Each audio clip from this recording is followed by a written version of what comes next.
I grew up loving the Grand Theft Auto series, the series of gangs and violence. But if I hear one more instance of Grand Theft Auto 6 leak confirmed by my friend's uncle who works at Nintendo, I'm going to stab your grandmother while getting sexually pleasured by a woman of the night. I'm sick of it. I'm sick of every single one of them. Grand Theft Auto 5 only released about several years ago, and it's the 15th game in the series. But constantly, almost as soon as the game released, there were Grand Theft Auto 6, leak confirmed, blah blah blah blah blah. Go away. Even now, go away. It's not going to happen. It's not going to happen through a stupid little leak confirmed video on the internet. I can tell you that right now. Nevertheless, I spent my childhood, don't tell Fox News, just ramping off of pensioners' broken hips and getting sexually pleasured by ladies of the night. In a video game, not in real life. Jesus Christ, no. Don't tell Fox News that. That'll break them. But I grew up loving the series. I grew up loving it because it was mad. It was violence and it was mad. You know, everything a child wants. Aside from breasts. The 15th game, or 5th, depending on how you look at it, is by fact the best-selling piece of entertainment in history. It simply is. That's Hollywood and Bollywood being taken down by Scotland.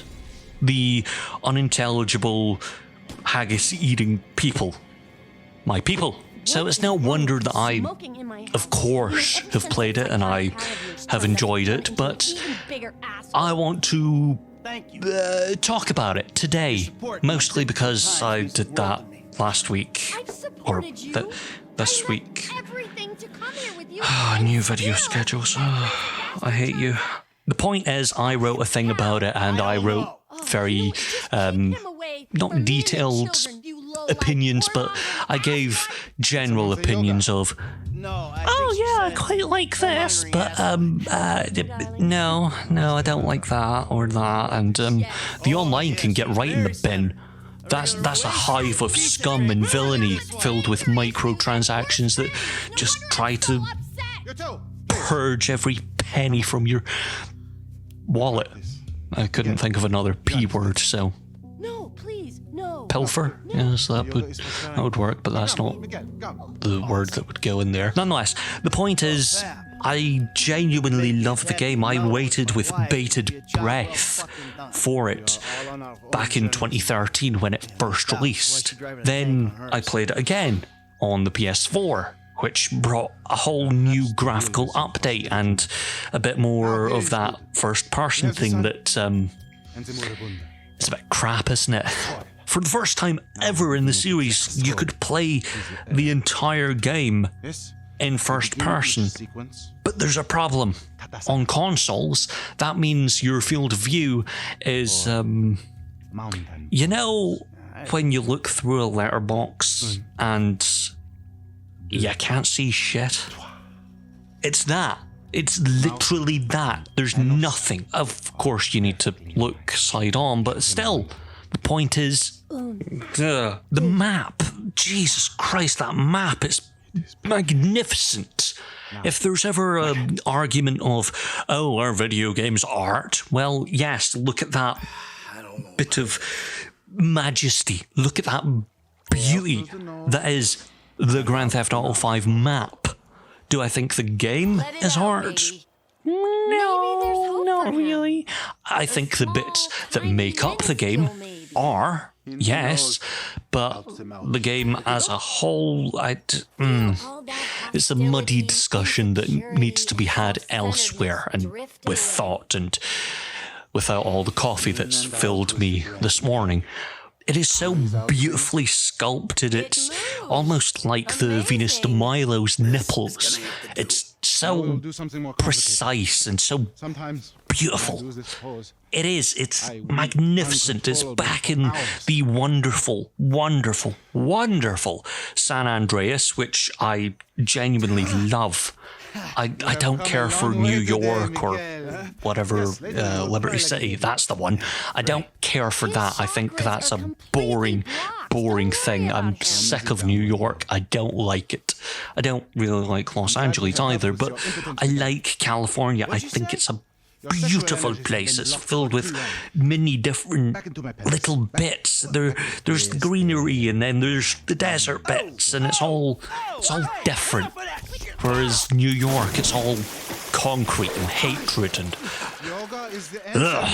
hate them. Hate every last one of them. Nevertheless, I spoke about the first person bit, which is it's alright. I like it. I don't at the same time, but I think it's a different perspective if you can sit far enough away from the screen. But if you're sitting up close, yeah, no, don't do that. That's going to induce vomiting. It is a dreadful field of view that just does not work. It does not work for what it's trying to do. So you need to sit back quite a ways just to enjoy that. And for a console, that's fine. That's fine if you're in your living room and you have the TV across the room. But I don't like having it in my office. I don't like having it there. I don't like having it on a PC monitor, and it's so restrictive. It's sickening. However, that's all the boring bits of, ooh, this is around the game. But the game itself, the story and the mechanics, I honestly think it's the peak of the mountain, as it were. It's the best that the series has ever done. That's not to say the quality of the story is the best. The mechanics, I'd argue, are the perfection of what was attempted many years before. It turns everything up to 11 while also perfecting what once was. It is beautiful. I love it. I love it to bits. I love the driving. It feels like you're doing something with a car. It doesn't feel, I guess, like you're driving on ice, which was my biggest critique of 4, which released 5 years prior. I really don't like that driving system of 4. I thought San Andreas had a really fine arcadey-ish system. Could have done a bit better, but with the game being as blocky and cartoonish as it was for the time, which was fine, it fits. But 5 just turns up the more realistic nature of everything with beautifully sculpted bits of the city. There's people that don't look like they're standing stock still.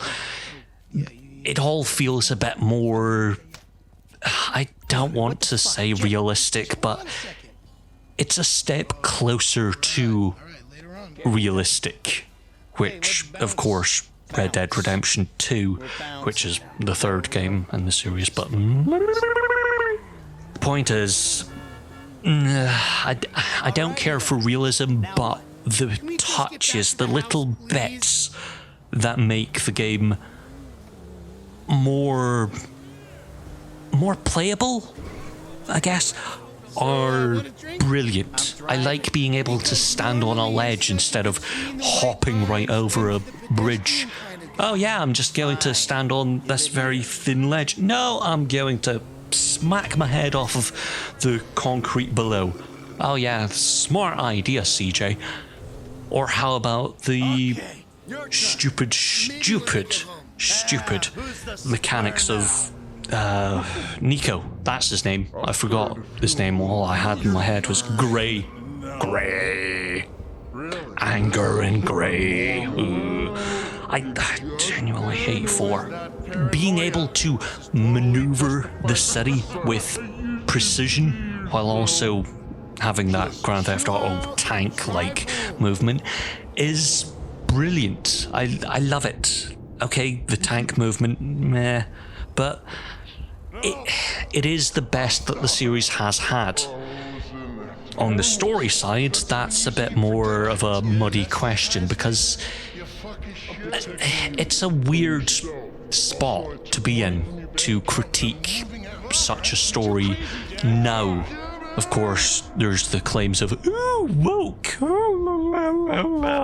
lefty liberal cock, and I don't care. Go away with all that nonsense, and I hate the claims of, oh, but right-wing Shut up.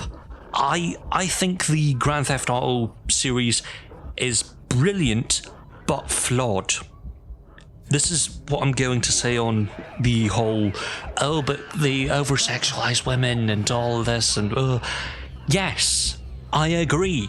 However, sometimes there's funny bits. Sometimes there are bits that are good. Sometimes you're going to like something and going to hate another bit. But in general, if you like the overall thing, yay. If you don't like the overall thing, ignore it. Put it away. Just focus on something else and play that. But in my opinion, because some people need to hear that word several times loudly, I think the overall satire of American life bit of the Grand Theft Auto series is brilliant. I love the fame or shame bit, the bit where it literally tries to show a mirror to you. Hey, you know, all those reality TV shows that you really like that are making fun of people, maybe they're bad. Maybe they're not so nice.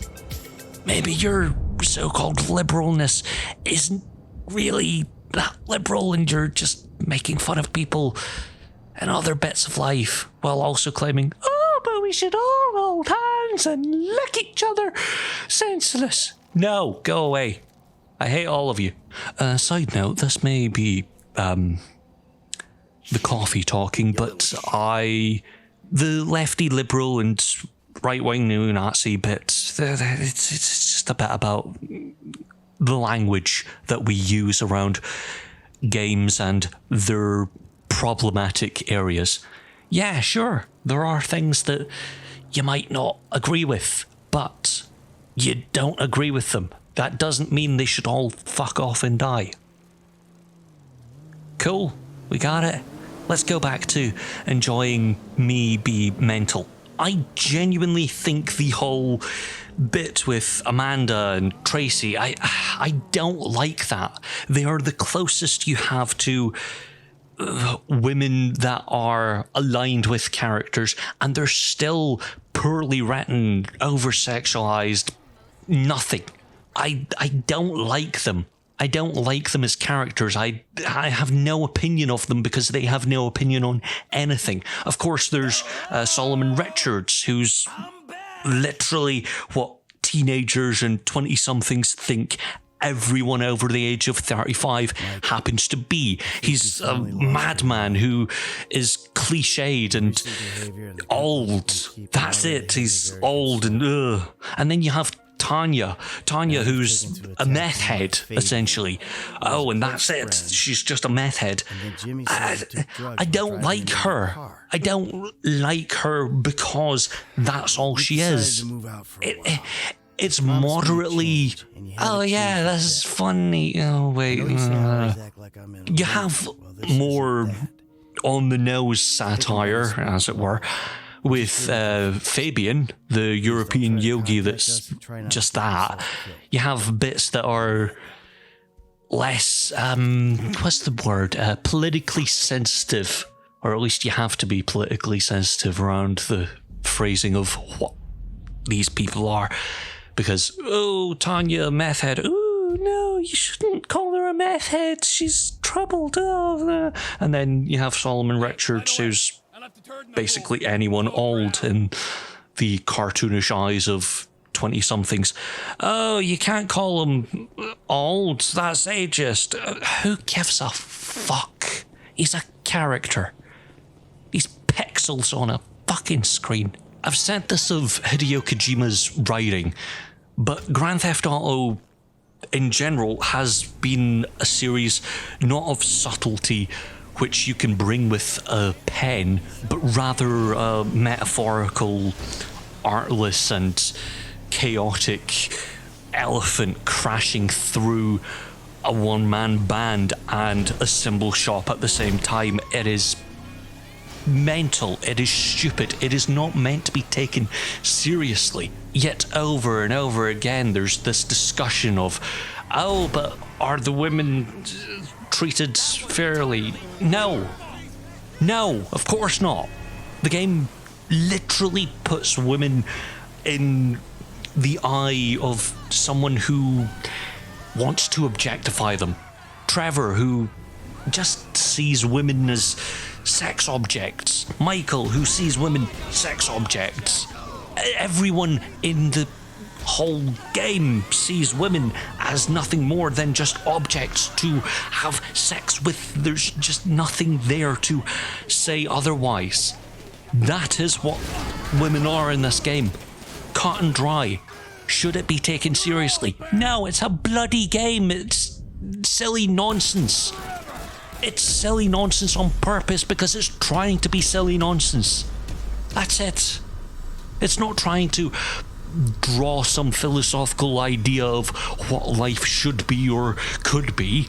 It's not Star Trek. It's not trying to bring this world of hope and good feelings to your life. It's trying to make you look at the world and go, yeah, that's a bit fucked, isn't it? The whole reality show world is stupid and grotesque. Not that the main characters are written with finesse either, of course. Franklin, Jesus Christ, where do you start with him?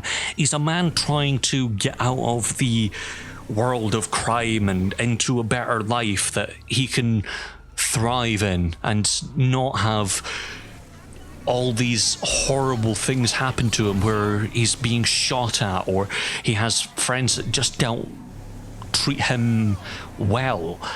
But he doesn't actively search for a way out. He just goes along with everything that happens. He's being dragged along. He's the passenger on the bus. That is the story. He's not the driver of the story.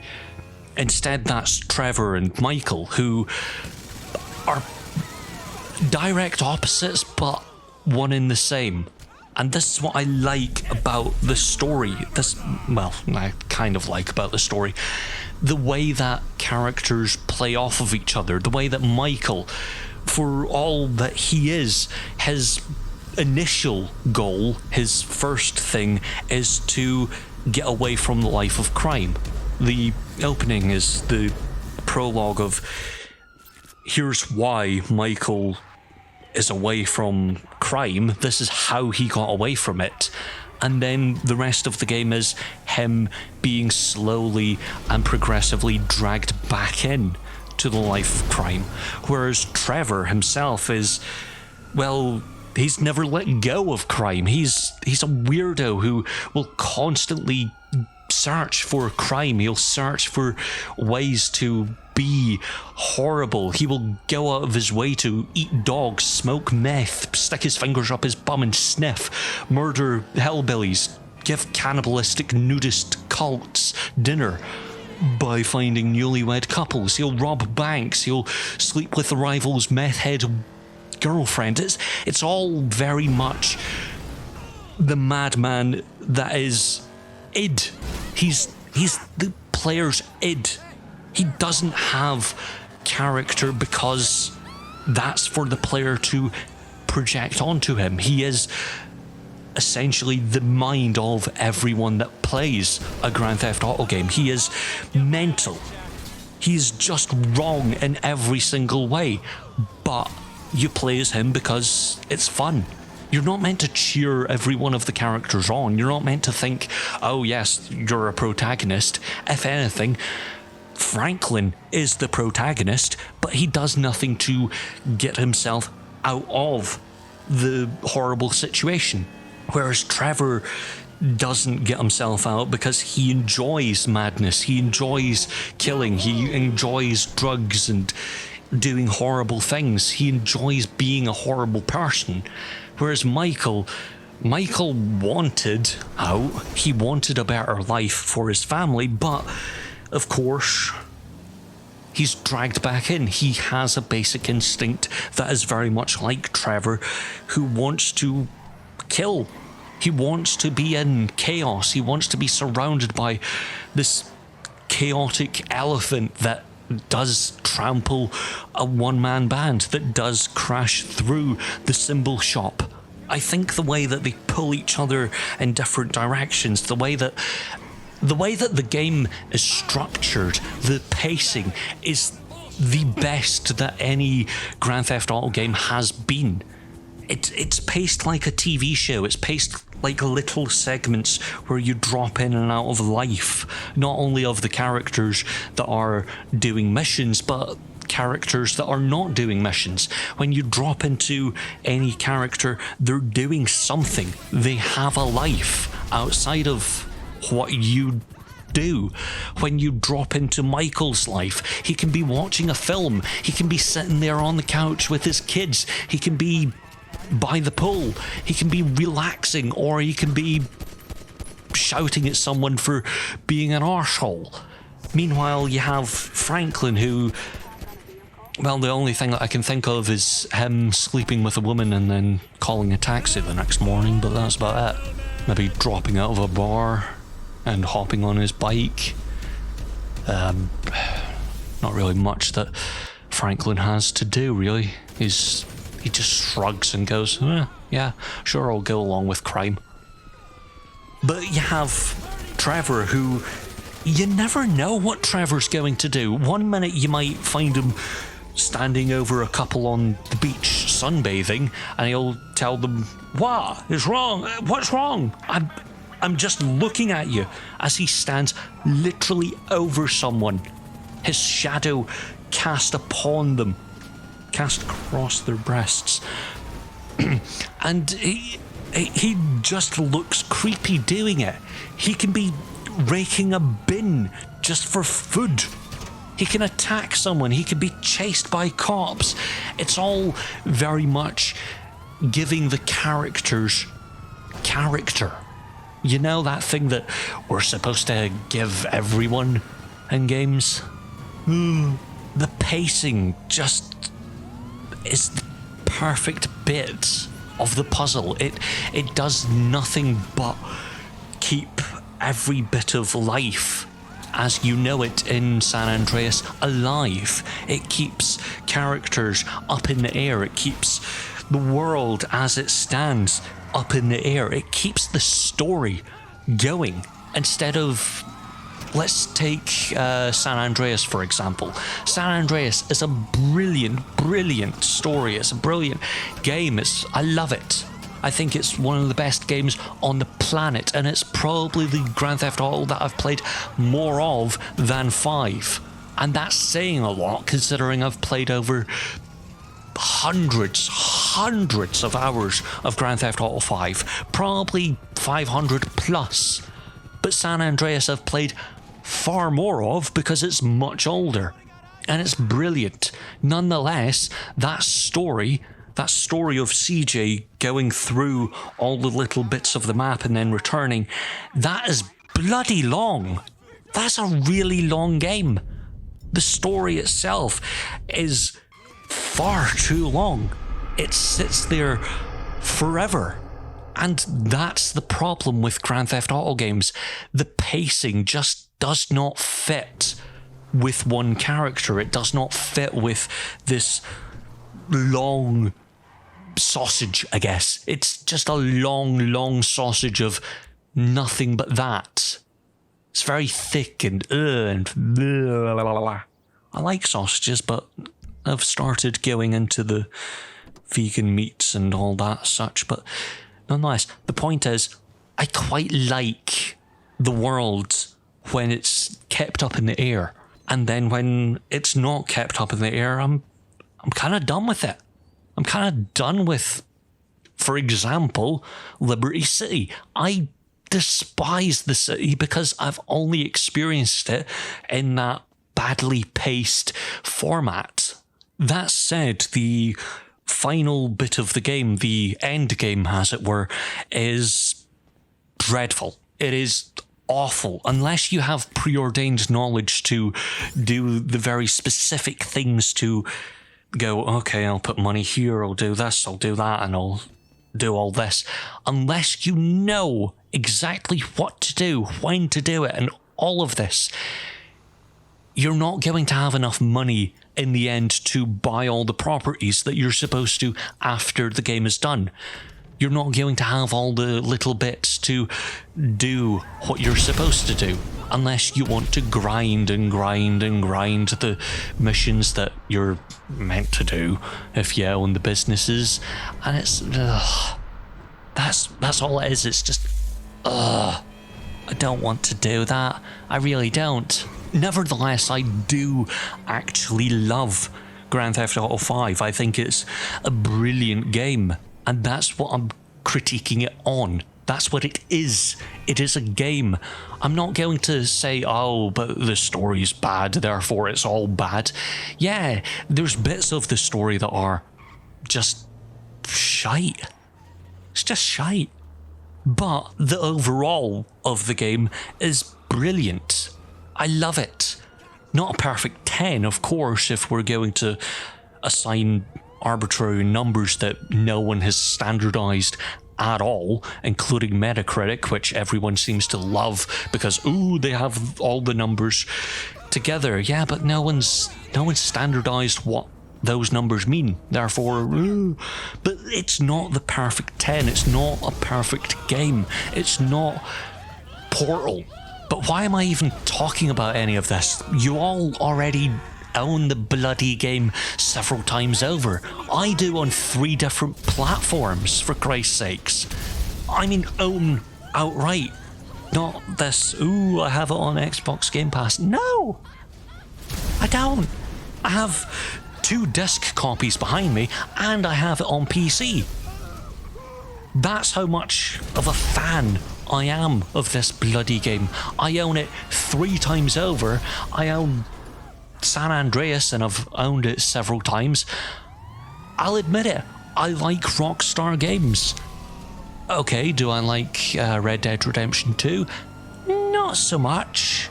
I don't think it's a great game, but I think it's an interesting little world to explore, but that's about it. Yeah! So why did I talk about all of this? I don't know, we all need to fill the gaps in between the dread that is 2021 and 2020, so... Yay! I'm going to go back and cry under the covers again.